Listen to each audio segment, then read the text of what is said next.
Hello नमस्कार दोस्तों, कैसे हो आप लोग। तो आपके अपने YouTube channel paramedical division class में आपका स्वागत है। जैसा कि आपको मालूम है कि लैब टेक्नीशियन के पुनर्सत्यापन चल रहे हैं और 27 और 28 तारीख को जो अधिकारी सीफू में अपनी फाइल लेकर जिनका नंबर था जिस डेट को उनको पुनर्सत्यापन करवाने थे, उन फाइल को लेकर सीफू में जो अधिकारी गए थे उनकी सभी को फाइल को वापस लौटा दिया गया था।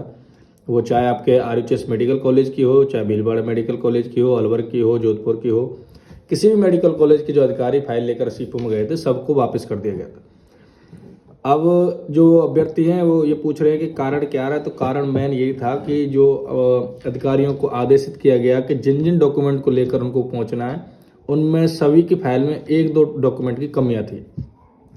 तो जब तक डॉक्यूमेंट की एक एक प्रति की कॉपी की अगर पूरी जांच के लिए अगर पूरी नहीं होगी तब तक सीफू वाले उस फाइल को अटका के रखेंगे। इससे नुकसान किसको होगा? अभ्यर्थी के लिए।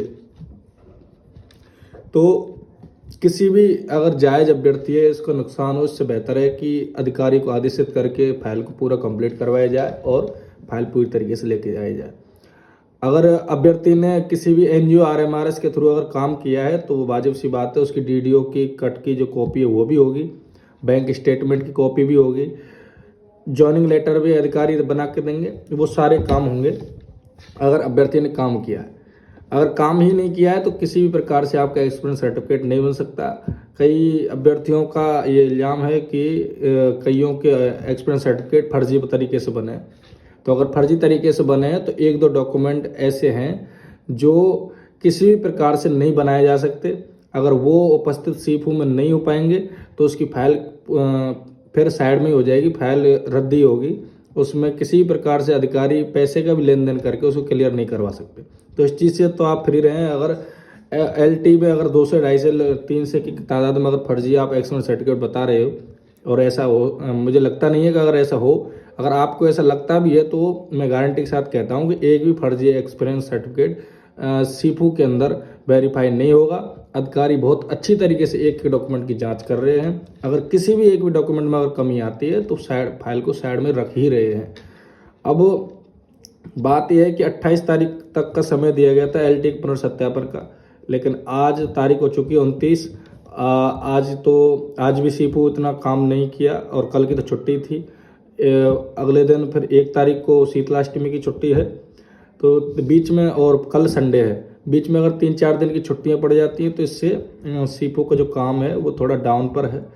तो इस वजह से पुनर्सत्यापन में थोड़ा समय लगेगा और फाइलों को दोबारा से बनाकर लाने को भी अगर दिया गया है 2 तारीख को उनके सभी के लेटर जारी होंगे, कब कब उनको किस किस दिन को उनको CMHO या जो अधिकारी हैं उनको पहुंचना है वहाँ पर। तो LT के पुनर्सत्यापन में मैं पहले भी आपको 5 से 6 दिन पहले 20 तारीख को जैसे ही लेटर जारी हुआ था तभी मैं आपको पिछली वीडियो में बोला था कि लैब टेक्नीशियन के पुनर्सत्यापन में 5 अप्रैल से 10 अप्रैल का समय लग सकता है। लेकिन अब जिस तरीके से समस्याएं आ रही हैं तो 10 अप्रैल की जगह 15 अप्रैल भी हो सकता है। लेकिन सीफू जिस रफ्तार से काम कर रही है तो 10 अप्रैल तक निपटाने की पूरी कोशिश करेगी। इसके बाद ANM के पुनर्सत्यापन होंगे और ANO के। कईयों के सवाल हैं कि क्या आचार संहिता के अंदर ANM या ANO के पुनर्सत्यापन हो सकते हैं। तो कोशिश तो पूरी यही है कि आचार संहिता के अंदर ही आपके ANM और ANO के पुनर्सत्यापन हो जाए और फार्मासिस्ट की जो अभ्यर्थी जिनकी जांच चल रही है और पूर्वांचल सूची जारी करनी है तो उनका भी काम पूरा हो जाए ताकि आचार संहिता हटते ही सभी की अंतिम चयन सूची निकाल दी जाए, फार्मासिस्ट की प्रोविजन सूची निकाल दी जाए। तो आज की जानकारी में बस इतना ही। अगर आपको हमारी जानकारी अच्छी लगी हो तो आप हमारे चैनल को सब्सक्राइब कर सकते हैं। आगे की जानकारी देखने के लिए आप हमारे साथ इसी प्रकार बने रहिए। तब तक के लिए नमस्कार, धन्यवाद, सत श्री अकाल।